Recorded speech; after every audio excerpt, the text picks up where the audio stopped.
Hi everyone, and welcome to the webinar. This is part of a series of talks given by academics as part of our Teaching Innovation Initiative. For those of you who are new to LearnSci, we are a specialist education technology company focusing on supporting students' development of technical and analytical scientific skills. We offer a range of resources, tools, and services which work seamlessly alongside your teaching modules to enhance and support students in their acquisition of experimental skills, including data analysis and interpretation. I'm Bill Heslop, the Managing Director at LearnSci, and for the past 6 years, we've been running the awards to showcase best practice in digital innovation within universities. The projects involved cover the work done by our academic university partners using our tools and solutions, but also non-partners who have other forms of innovative digital practice to share. The goals of the awards are firstly to celebrate and showcase individual academics and teams who are going above and beyond in their teaching practice. And secondly, the goal is to share ideas within the community in the hopes of inspiring teachers and highlighting where innovation is taking place to meet the current challenges within the sector. If you're interested in the awards, you can go to our website to find summaries of all the projects involved over the past 6 years, as well as information about applying for the 2026 awards, for which applications are open later in the autumn. If you're also interested in education research and developing projects through to publication, there are pages on the website that provide details of how we can support you in this area too. And for this webinar, there are a few points to raise about how we run things. The webinar is being recorded and will be made available publicly so that viewers who can't be here today can watch. If you're happy to keep your cameras on, that's great, but feel free to turn them off if you prefer. Please mute your microphones during the presentation. There will be a chance to ask questions at the end. You can either post a question in the chat, which I'll read out, or you can ask it yourself and engage in the discussion directly. So without further ado, I'll hand over to Dr. Stephany Veuger from Northumbria University. It's a great pleasure to have Stephany here, and her talk is Equitable by Design, Flexible Digital Pathways to Mastering Quantitative Skills. So Stephany, I'll leave you to introduce yourself. Over to you. Thank you very much, Bill. So yes, I'm Dr. Stephany Veuger. You said the name perfectly, Bill. I'm an associate professor in education at Northumbria University, but I sit within biosciences within the School of Geography and Natural Sciences. I should say that we recently merged into the School of Geography and Natural Sciences, and at the time that this study was actually undertaken, it was within the Department of Applied Sciences. So there has been a shift in which our program is positioned, if you like. So today I'm really pleased to be sharing some findings from a study in collaboration with LearnSci. So Emily Coit and Leanne Williams, who I can see are both on the call, as well as Sue Jones at the IBMS, so the Institute for Biomedical Sciences. And the study ran across BSc Biomedical Science program at Northumbria University, which at the time of the study had 779 students enrolled from levels 3 to 6. So that's from foundation year through to the final year of their undergraduate program. So the key outcome that I think really came out of this, not to give everything away right up at the beginning, is that when we looked at the data on who our students are and what their lives look like, this study really challenged some assumptions that we didn't realize we were making. So I'm really going to cover 3 strands. We're going to be looking at confidence, widening participation characteristics, and the working hours of the students that we looked at and surveyed, if you like, and what those 3 different strands tell us about who needs support and when. So I'm going to do that thing of saying, next slide, please. So the project itself then, the strategies to support a diverse student cohort at Northumbria University is a real strategic priority. Within that strategy, there is an institutional objective that asks that we enhance student outcomes, we close outcome gaps between student demographic groups. And that's because at Northumbria University, we've got a very strong and sustained commitment to social mobility. And again, that's because almost 40% of our current students at the university are recruited from low participation backgrounds. Broadly, the student body at Northumbria University reflects data reported by HESA that students are being increasingly recruited from diverse backgrounds over time. So what did I want to do? As one of the only members of staff promoted through the education route, I was holding a teaching excellence role within the Department of Applied Sciences at the time to really support and think about what we can do to enhance our student outcomes and what we can do to support the staff within the department in ways in which they can do that. And so I wanted to develop some intentional interventions to support students in all levels of their study who are completing modules from within the main programme that I actually teach, which is the BSc Honours in Biomedical Sciences. It is accredited by the Institute for Biomedical Science, and I actually hold that qualification myself from Northumbria University. So I'm somebody who, I guess, is a bit of a homing pigeon. I teach the programme that I studied at the university that I studied it. So it really matters to me that we make a big difference. So the project examined the implementation and impact of 5 new quantitative skills for biomedical science students, Smart Worksheets. A little bit of a mouthful, but essentially Smart Worksheets that were developed in collaboration between LearnSci and the Institute for Biomedical Sciences. And when I heard about these, I was really excited and I wanted to find a way that we could get these Smart Worksheets into our programme, because I saw them as a really good, flexible approach that I thought staff would really buy into and would want to use, but also because they were developed in collaboration with the IBMS, I knew that there would probably be more buy-in on a programme that is accredited by the IBMS. So the project itself examined the implementation of these Smart Worksheets. And what we did was we really wanted to look at these online interactive resources in terms of addressing quantitative skills. So we know from anecdotal evidence and from grades on different modules that students really struggle sometimes with developing the quantitative skills that they need to have at the level they need to have to become a biomedical scientist.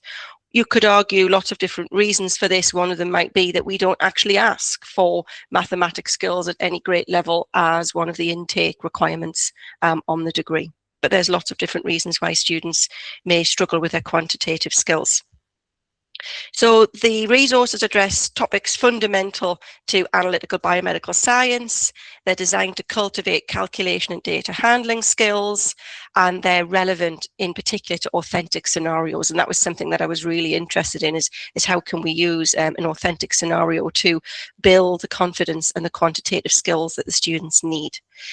I love that the Smart Worksheets provide structured guidance, personalised learning and practice, and in particular, instant targeted feedback that the students can learn to improve their learning efficiency. So what that meant was when we got together to really think about what sort of project could we run here and how could we see the greatest benefit for our students, we wanted to look at what the effectiveness of those Smart Worksheets were as an optional study support in the first instance, and to identify what the optimal deployment strategies would be. And that is in particular thinking about how we can support diverse student cohorts. So next slide, please. So the approach, I've sort of touched on some of this already really, was to provide them as a non-compulsory supplementary resource to students across several modules, right across the degree from foundation through to final year, so from levels 3 to level 6. The modules that I chose were modules that are of relevance to quantitative skills. They included the level 3 scientific and numeracy skills module that we have. They included the level 4 core practical and analytical skills module that we have, a level 5 research and analysis module, and then, as you'd expect, the level 6 capstone research project module, where at this point we're really asking students to think about the quantitative skills that they need to demonstrate the learning and the outcomes of their research project. To do that, we employed a series of 5 Smart Worksheets. So as you can see on the slide there, there's the fundamental numeracy, units and unit conversions, scientific formula, data visualization and graphs, and average speed and precision. to be able to understand, so the two aims that we talked about on the previous slide when we're thinking about ways in which we can elucidate effectiveness and ways in which we can look at how they're used, we began by doing an initial survey. So before providing these worksheets to the students, we carried out a survey to look at perceived calculation confidence and also to find out who our students were. So what were their extracurricular commitments? What perhaps were their widening participation characteristics? And importantly, what was their intent to use? Because we wanted that early, I guess, baseline marker of how do students perceive something like this and what are they happy to use them? Following the implementation of them, as I say, as an optional resource that they could use, we then looked at actual usage. How did the intention to use marry with the actual usage of the worksheets? What influence did widening participation characteristics have on this and other factors in terms of whether or not they actually used those smart worksheets? So next slide, please. So let's have a think about what the results were then. When we're thinking about Northumbria University then, there is an increase in non-A-level students entering higher education, in particular at Northumbria University. And we do need to think about the additional challenges faced by those students who, I guess, are completing other level 3 qualifications that enable them to attend university. So we started by asking the students, how confident do you feel about answering calculation questions? And I'll be honest, I was quite surprised to find that generally students themselves said that they were fairly confident with calculation questions on their course. And it really isn't what I expected to find, because when I'm in a laboratory situation with students and I'm asking them to maybe calculate concentrations of things that they need to build a buffer, for example, they'll often, the main questions are around those calculations and confusion around how to do that.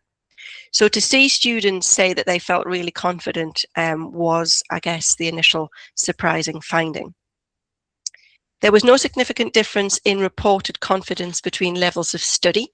Again, I found that surprising. I thought they might be more confident as they moved through the degree, but there wasn't any statistical significant difference there. That did feel really reassuring. But when we looked more carefully, we saw that there was a gender gap. So male students report a significantly higher confidence than female students. And I should point out that there are 60 to 30%, so 60 to 40%, I should say, there are far more female students on the course. So to actually find that male students reported higher confidence wasn't to do with numbers of students, it was actually to do with how they were reporting their confidence. We saw a similar trend for international students. Slightly reporting themselves to be more confident than home students. But what was really interesting was when we cross-referenced that confidence with widening participation characteristics. The picture changed completely. So the more widening participation characteristics a student said that they held, the lower their confidence. And that was really highly significant. And so what we're seeing here is we're seeing a hidden confidence deficit that doesn't really show up when you just look at year level comparisons. If you just look across the years, it's not obvious. But when you start to tease it apart and look at those widening participation characteristics, of which we know Northumbria University students have, we start to see something really interesting. So next slide, please. So looking at those widening participation characteristics a little bit more then, what you can see to show you this chart is showing you that there is a downward trend clearly as the number of widening participation characteristics increases from 0 to 3 or more. The confidence in calculation drops in a stepwise fashion, as you can see here. And when you consider what we're talking about, we've got 44% of our students at Northumbria are first in family to go to university. I was also first in family, so this is something that I really understand. I didn't at the time, but I can look back now and recognise what impact that had on me. Nearly 1 in 5 is declaring that they have a disability. I suspect it's actually higher. So we know for staff, for example, that those that declare a disability is lower than those that actually have a disability, and I suspect that's probably true for our students as well. 10% were eligible for free school meals, which is not small, right? You really, it's not a small marginal group. Nearly 60% of our biomedical science students then, if you take that together, identify as having at least one of these widening participation characteristics. So the confidence gap isn't incidental. It's got direct implications for engagement. It's got implications for assessment performance. And I guess you could say for those who achieve well ultimately. So when we think about this a little bit more, students who are care experienced, for example, have caring responsibilities, those that have to undertake paid employment alongside studying, face complex challenges as they transition into higher education, but also as they move through university from one year to the next. And so the more WP characteristics that a student holds, the lower their confidence is what we're seeing is a compounding disadvantage. I guess if we're thinking about transitional barriers faced by those with widening participation backgrounds, we can sort of summarize them. We can think about things like preparation, lack of academic cultural readiness for university life.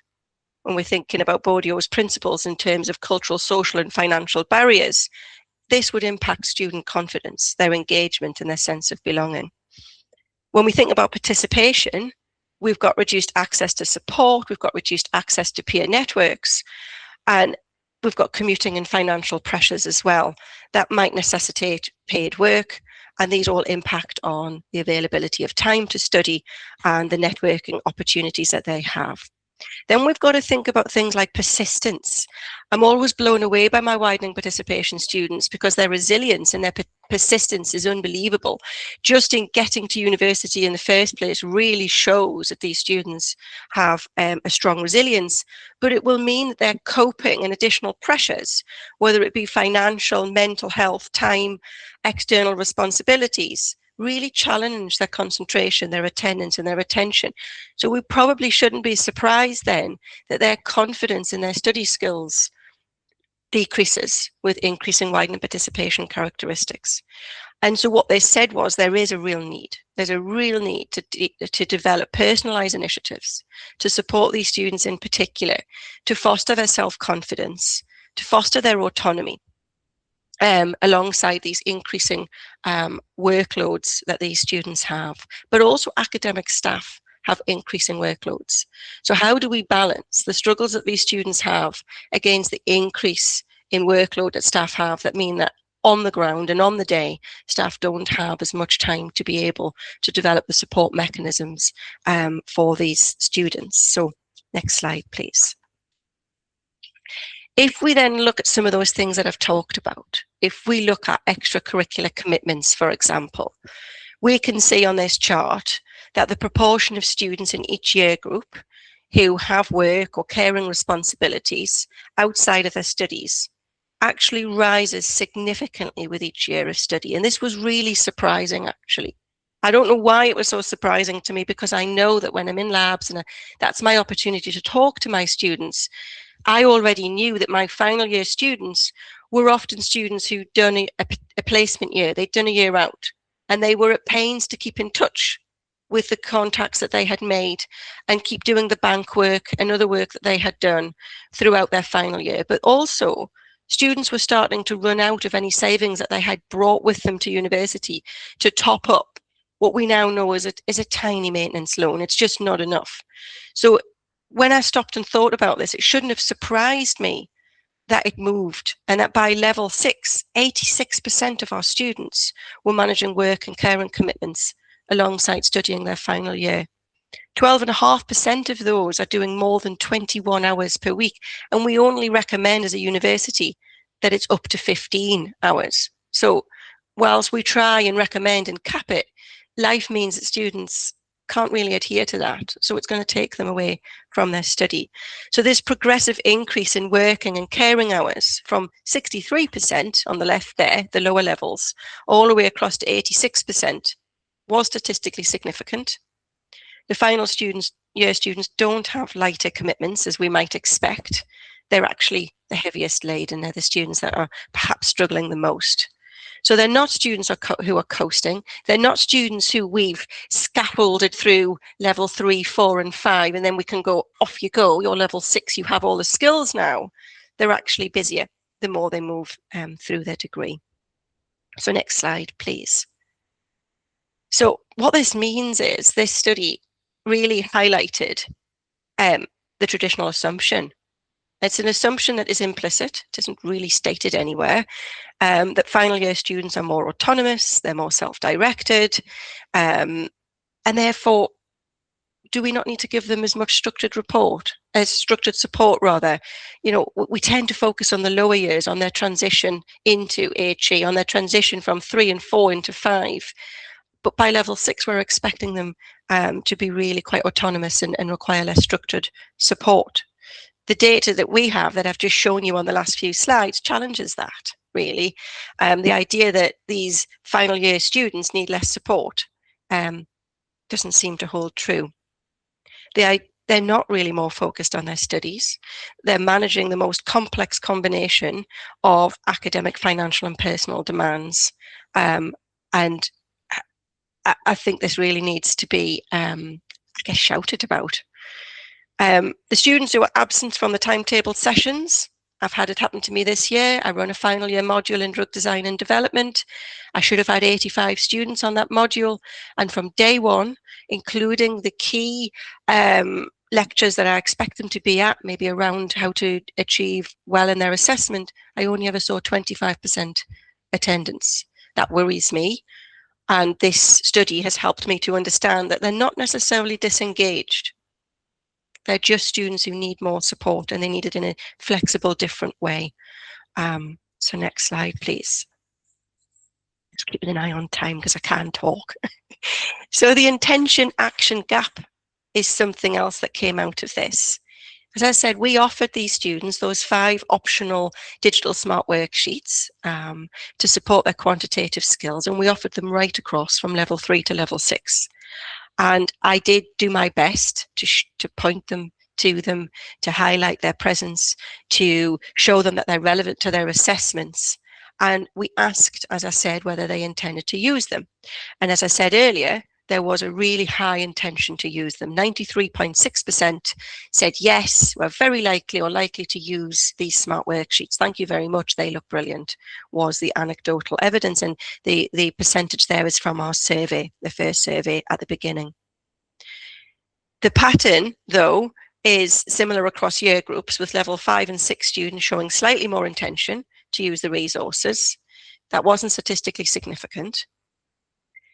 But what we found was those that work, so the final years, do have more intention to use them. So they're obviously aware we need this support. So our intention is to use them, but you can already hear there's going to be an issue here. Their intention to use them is because they don't have the time to engage with university. But does that actually become action? Does that transcribe into them actually using them? And it didn't. The actual engagement rate with them was 20%. When we asked students, why didn't you engage with these? Because it felt to me a little bit like a failure on my part. What have I not done right here? And they did this. 40% said they didn't know they existed. Couldn't believe that, but that's what they told me. That told me that I needed to do something different. 28, nearly 29% said they just didn't have the time. That one wasn't so surprising. 20% said they forgot. So that told me something about my communication and the need for repeated communication throughout. Other things took priority, is what they were saying. So it's not motivational problems. The intention is there. There's structural issues here. Awareness, time poverty are the barriers that the students are telling us about. And there's something that I can do something about. So next slide, please. So one of the things during our conversations between myself, Emily, Leanne, and Sue was that we recognize that these smart worksheets aren't just about skills. Okay, we can use them as a diagnostic instrument to look at the usage patterns. So look at the timing of when students chose to use them and look at their behavior. What did they select? What did they pursue and use? And that gives us an insight into the decisions that students are making around their learning. The analytics were really good. They told us who engaged, they told us when they engaged, and they told us how they engaged. We could see that around about 45% used the resources. They did that within the first week of being told about them. So I went into every module at the beginning and I said, ta-da, we have these, please use them, they're brilliant, this is why. It tells us that the timing of promotion is critical because it's almost half used them within the week of me telling them about them. Level 5 students were a little bit more strategic. They selected to use specific worksheets aligned to an assessment. So there was an assessment where they had to use y equals mx plus c, and I'd mentioned that that was in one of those smart worksheets, and so they were strategic about using them then. So that's, I guess, autonomous value-led behaviour. We could see that level 6 engagement was almost zero, and that was the most disappointing finding. Despite those students having a high intention to use them, arguably probably needing them the most because of what appears to be disengagement, but is actually time poverty. So what I did was then I went back and I asked the students in the survey too, well, what factors encouraged or discouraged you? What would help you to use these smart worksheets? And what came back was ease of access and use, relevance to their course content. So that told me I needed to do more about aligning my communications with when they had specific assessments or when they had specific lectures that could be supported. Repetition and quality of the feedback was something they said would help. Difficulty in finding the resources was something they said would lead them to disengage. So again, that comes back to my communication. Where are they? How do you get a hold of them? We've made sure that they're very easy to embed for module tutors now, and they're easy for students to find within a specific folder. Navigating and using the resource, very similar. Okay, thinking about where they can find them and then the design of the resource itself. If they didn't think it was relevant, or if they thought there was some irrelevance or complexity in the content of the smart worksheets, then that would lead them to disengage. And again, that comes back to communication. How do I demonstrate quite clearly and support the module tutors into demonstrating quite clearly the relevance? Where, you know, how does it link with what the students need? So for some students, they said compulsory use would drive engagement. And we've seen that with other resources that we supply. And other students said, please don't do that. Compulsory use would be a barrier to me. It would panic me. I would be less likely to want to use it. So that one's actually complex and needs to be looked at in more detail. The next slide, please. So for students who did engage, what's the good news? Well, the good news is that the impact was consistent. It was substantial across 4 measures that we looked at. So the measures that we looked at were being able to identify their strengths and weaknesses. Okay, we know that it's important that we reflect on our learning, and not everybody naturally does this. So being able to look at, well, what is my strength, what is my weakness, and what do I need to do to get where I need to be is actually quite a difficult skill. It's not something we necessarily specifically teach at university. Feeling more confident in their calculations. So one of my initial key drivers for carrying out this project was to support students in that, and they did feel more confident. Greater engagement with the module overall. That's important for the module tutors. When we have 20% in front of us, what does that say about the engagement with our module? Is engagement just they did the assessment? Is that enough? And if so, how do we drive that engagement with that assessment? With the smart worksheets driving more engagement with the module and therefore the assessment? And it appears they are, because they felt more prepared for their assessments, which is really important, because of course in students, that's the grade. That's the reason they're at university, to come out with that grade at the end. So between 73 and 74.6, if I'm going to give specific numbers, % agreed or strongly agreed on those 4 different areas that we looked at. Asking the important question, what do you think of the resources? 59% rated them 8 out of 10. So they strongly recommended the resources, which was really lovely to see, and good feedback both for Lindsay but also for IBMS, that they were on an IBMS accredited course getting this pitch at about the right level. And one student, as I've got on the slide there, actually said the resource covers many of the basics that they felt they needed, particularly for those who don't have A-level maths. We don't ask for A-level maths as a an entry requirement. As I said earlier, we have lots of students attending this course from a non-A-level background, so it's important that they are really good at building that foundational support. So of those who engaged, impact, I think, was substantial and consistent, regardless of their confidence level that they rated themselves at the beginning. So what's nice then is that the resources are working across different abilities. Next slide, please. So key messages then. What on earth is this Geordie lecturer talking about? What did we find? So 4 key things, really. We found that widening participation students need support for their confidence, not just skills support, but flexible targeted resources that address this confidence gap, that directly address that confidence gap. That the quantitative skills worksheets did really play a role in building that confidence, and it reduced their anxiety. And it's valuable for those without strong background in maths, which is really important for my students on my programme. Secondly, that final students need more support, not less. Yeah, so our findings suggest that students' extracurricular commitments, they're actually escalating throughout university, throughout their university careers. That's challenging traditional assumptions about final year students, that they're more autonomous and that they need less support. That the barriers to engagement were primarily practical and communication related. So I had to take that. You know, the feedback's all valid. What could I do differently? And we have ran this again. We just need to look at the data to see if some of the things I implemented have made a difference. So the visibility of these smart worksheets is really impactful, and it's a barrier that we can solve. It's a barrier that we identified. If 40% of my students are telling me they didn't know the resource existed, that's something I need to work on. But despite high intention to use them, the engagement, as I said, were hindered by lack of time and the insufficient promotion, maybe. We found that digital resources gave us a really nice diagnostic window into student behaviour. It gave us a window into the priorities, and that the surveys alone can't give us that information. So we can see who engages when, we can see who engages why, and we can use that to better design and support those resources. So I think the study underscores an increasing need for clearly communicated, flexible support mechanisms for our students in today's higher education. And it's for all students. They're navigating an increasingly complex institutional, financial, and personal landscape.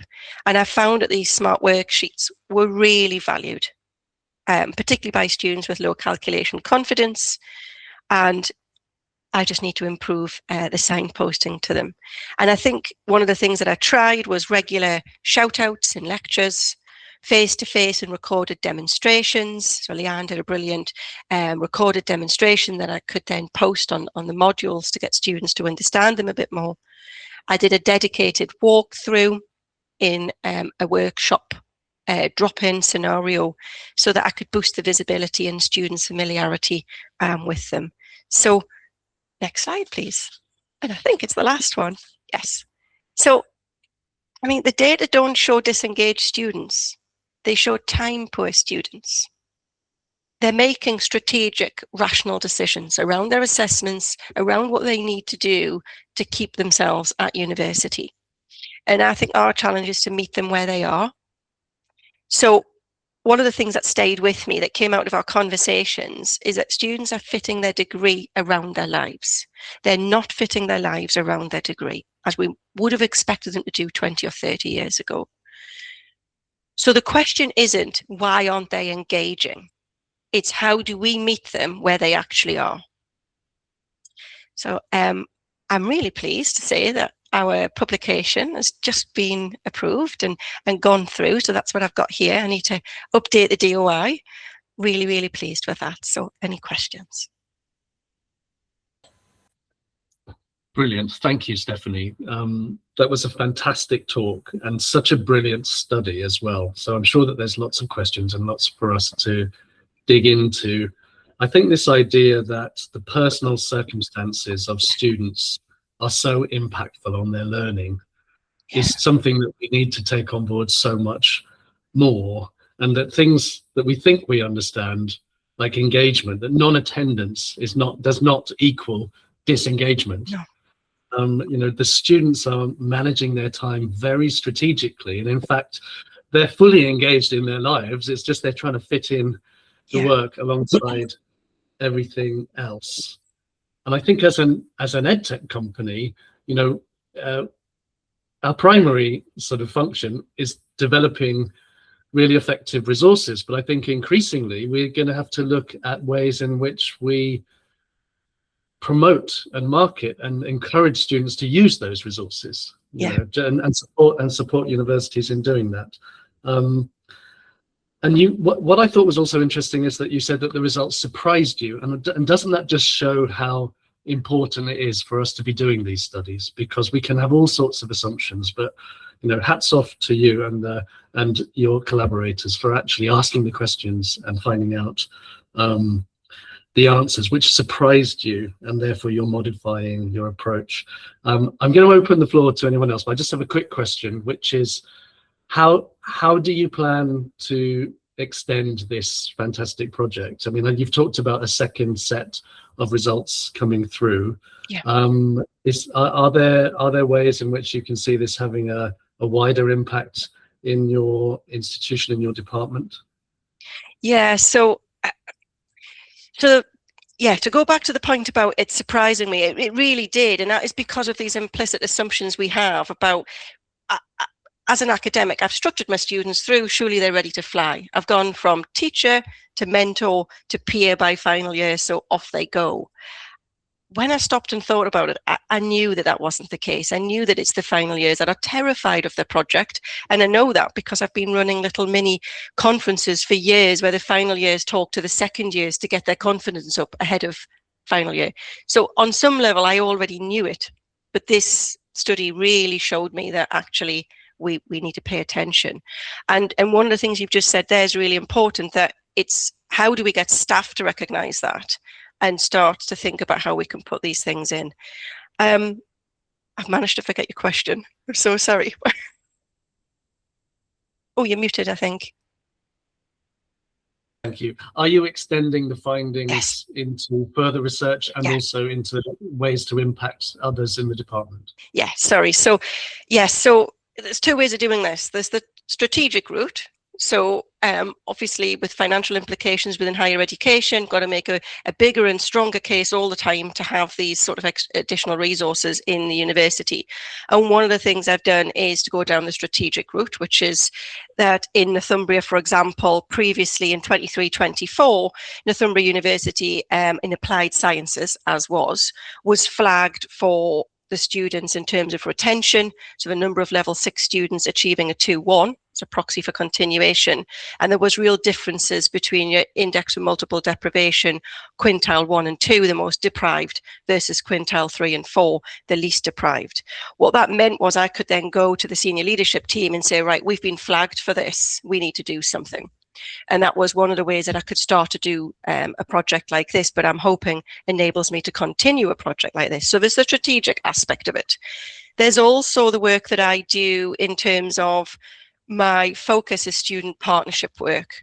So starting to work with student partners a little bit more to support it further, but then working with those student partners to talk to their module tutors and say, we like this on our modules. Please, can you make the case? Can you argue more?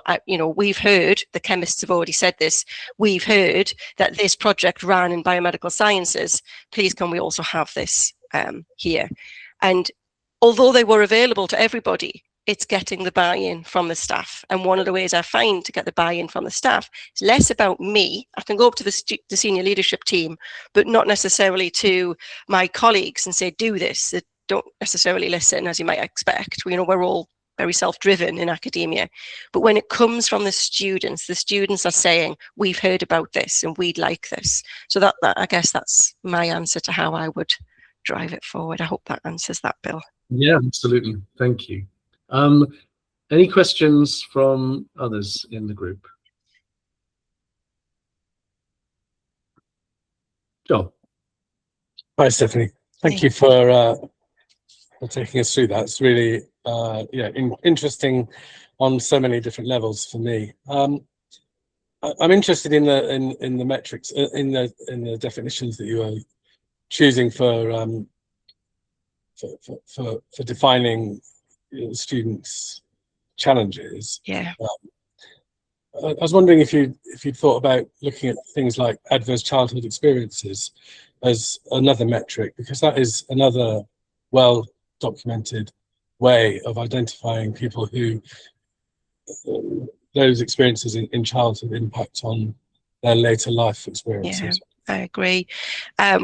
So initially, the challenge with the project was, how do we get a lot of data whilst not asking too many questions? So it was that balance of what key questions can we ask for the first pilot study that ensures students actually fill these surveys out. And actually we got hundreds of surveys back, which was brilliant. So we did pitch it right initially, but I agree that those are other parameters that we need to perhaps consider asking. Yeah, I think your care experience 5%. Yeah. There'll be a lot within that, but yeah, what the granular detail wasn't there. I agree. Thank you. So one of the things we did intend on doing was some focus groups, and it just became that there wasn't time, and trying to identify the best time within the semester to try and get students together was a real challenge. Yeah. Yeah, I'll just add to that. Thank you, Stephanie. That's brilliant. It's a really lovely, I mean, it's a big paper. There's lots of data in there. So please go and read it if you want to find out more about the pedagogical frameworks, as well as some of the theoretical frameworks that support the work. But also to touch on what John was saying, that this kind of thing is really hard, because when you start diving down into groups that are sort of disproportionately affected by the systems of higher education, those students potentially start to become identifiable, because there's such a small group of these sort of students, because of that, they don't necessarily get into education, in higher education in the first place. It's such a small group, and so it becomes a bit more identifiable, and that is challenging to get through with the ethics approval. But you're right. I think some of the studies that we've looked at to support this need to focus on what's happening in the pipeline. So what is it about certain students that are stopping them from getting into higher education in the first place? We don't have those voices in these surveys because they're not there. And so it's those students that are missing from this that are those that are really interested, and also students that drop out and don't get into get into their final year. So I'm interested in finding out about why that is the case. But we're building from these data to suggest that actually these barriers that Stephanie has identified are potentially big enough to stop students from getting in. So if we can address that earlier on, and from the new stuff that we found, is continue to provide that scaffolded support all the way through the degree, and not have this assumption like they should be able to do it by now. Because I have this conversation with academics so much, is that when I speak to certain colleagues, they say, well, they're third-year students, they should be able to figure it out for themselves and somehow magically understand what we mean by certain things and certain expectations, particularly when we're looking at particular types of assessment. And so this was really interesting from our perspectives. And Stephanie, we had hours of conversations about this. Is surprised that actually the final year students need more support than the first year students, because they have just got so many more things that are being balanced and higher expectations on them with other things.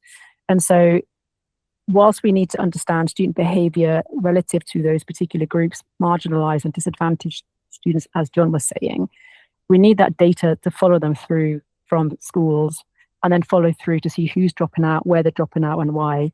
And that then will support more of this kind of study as well, so that we can provide scaffolded support more intentionally through each level of that degree, because we're now seeing that student behaviour is changing because of these commitments. And so we need to change our strategies rather than just have the same kind of support that then drops off actually as we get through to the end. And so I'm excited to see what happens next. And one of my questions is that, Stephanie, that the students that didn't know about these resources, are they the students that are not physically coming into the labs, coming into the lectures? So they're not getting that verbal reminder. I think that's very possible, because engagement is lowest at level 6 as well. So It's, in that respect, unsurprising that they're the ones that more said I didn't know about them. I do wonder if I accidentally guided them a bit. So when I did the second survey, I said to them, please tell us, we want to know, even if it is that you forgot about them. And I said that to them, and I wonder if they all went, forgot about them, because they didn't know what to write. Yeah. Unintentionally leading them. You look back at the words that you've used. I mean, it was interesting how I got them to fill in the first survey, and that was me leading them without realizing, because they would sit there with their phones. Most of them didn't want to answer their survey because they're absolutely fed up with surveys. And when I said, I really want to make a business case, we need to keep these resources going, then their sense of wanting to support future cohorts, which is always very nice to see, that altruistic behavior, then they pick the phones up. Yeah. So I know that what I say when I'm in front of them really does guide their behavior. So I need to be careful about what words I use as well. Yeah. Can I also ask just a quick follow-up? So hopefully somebody else will be thinking about questions to ask whilst I'm talking about, in terms of the compulsory usage. I find this quite amazing, is that if you make it compulsory, students are less likely to be inclined to then have an intention to use them. Yeah. What were your thoughts on that? I honestly think it's oppositional behavior. Humans are oppositional. I really think that. And if you force people to do something, there's a natural resistance. I didn't make that choice.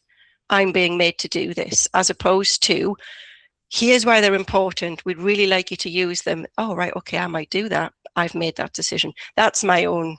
Yeah. I agree. Theory. I agree. I think I think the culture around assessments and support for assessments is more on compliance. Yeah. You just feel like they're having to comply with what we're asking them to do, rather than truly being intrinsically motivated to learn and so on. And so I think that those, the marketing, and I hate to say this word in terms of education, but the marketing of support that we put in place for students needs to try and instill this, try and help with building a culture around, this is going to help you. You don't have to do it because we're saying you've got to do it. So this compliance, you want to do it because it's going to help you later on down the line. And I'd like to move away from compliance. I mean, don't get me wrong. They tell us if you make it compulsory, I will probably disengage. The reality is they do engage. They know they have to. They're going to get so many percentage marks. So I think if we made it compulsory, we would drive up the engagement purely out of, oh goodness, I don't want to lose that handful of marks. But it moves away from what I really want, which is that intrinsic reflection and motivation of why they're using them and what they're trying to get out of it, rather than click, click, click, I did it. I've got those 2 marks. Which in essence is what we want university to be like, is for students to become autonomous, to be critical thinkers and to think about things themselves. And then we hold them to that. But because of all of these other challenges, actually, they find it really hard to do this now. So maybe the way that the higher education is, the framework or the model of higher education in essence, we need to be more critical of that and stop holding them to this really high ideology of they've got to be these really independent critical thinkers, when actually I think that really comes with postgraduate sort of level of study. I'll stop talking now. Thank you. I actually have another question, but if anyone else wants to jump in, then happy to let you go. But I have a question around the design of this study, and and about how you went about it. So at the beginning of your talk, Stephany, you talked about 3 different strands, and I'm just interested to know when, and we're lucky enough to have 3 of the authors of the study with us, so feel free for anyone to answer this. When you went about it, did you have all 3 of those at the forefront of what you were trying to do, or did they emerge as you explored the components and you started thinking about it? And then, I'm just interested in how a study like this evolves. It's a bit of both, really. So we asked the questions, which means that they were in our mind. How confident are you? What widening participation characteristics do you have? How much do you work? But actually, I guess the focus today, when I'm telling you about the results, is because that's what came through the most strongly. That's what the data showed. So it's a bit of both, to be honest. But it's the setting of Northumbria. The 40% of students, from requiring support and social mobility, meant that that's why some of the questions were around widening participation, and why, it's classic. I come from Holland, which is what the surname Veuger is about. And my father never understood why people in England, children in England, would say, oh, I can't do maths. And he used to say to me, this is a very British thing. You wouldn't turn around and say, well, I can't read and write. So why are you so comfortable with saying, I can't do maths? And it is a thing. We're aware that people are comfortable with saying, I can't do it, I'm not going to do it. And then they get to university and, oh my goodness, I'm doing a science degree. I wasn't asked for anything more than a 4 at GCSE, which is a C pass. What am I going to do now?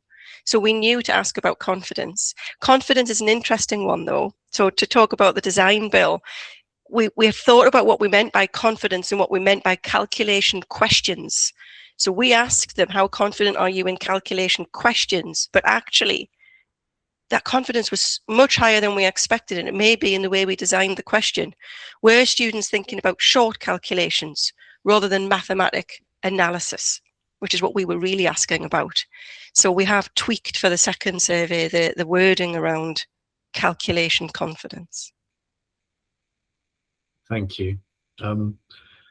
Right, if there are no further questions, then I think we can bring this presentation and talk to a close. Thank you so much, firstly, to you, Stephany, for such an excellent talk, and thanks to the rest of the group who put together this study. Yeah. I'm really looking forward to reading the paper, and congratulations on having that published in such a high-level journal. Thanks to everyone who has attended. I hope you found these ideas inspiring. I'm sure that you can apply some of the ideas to working what you're doing in your own institutions. As I've said, we are running this as a series of webinars, so I'm just going to briefly share with you my slides, and I'm hoping that you can see this. So we have a couple of talks coming up. Really fantastic talks. The week after next by Joyce Suri from Rhodes University, looking at mathematical literacy with cohorts in South Africa. And then the following week, we have Dr. Vino Pedaya, who from the University of KwaZulu-Natal, looking at confidence in laboratory settings and how they are trying to improve that with students. So there's the QR code there. Please come along and join if you can. Thank you again to all of you, and we'll end the webinar there, but yeah, I hope you have a good rest of your day. Thank you, everyone. Thank you for listening to me, I guess.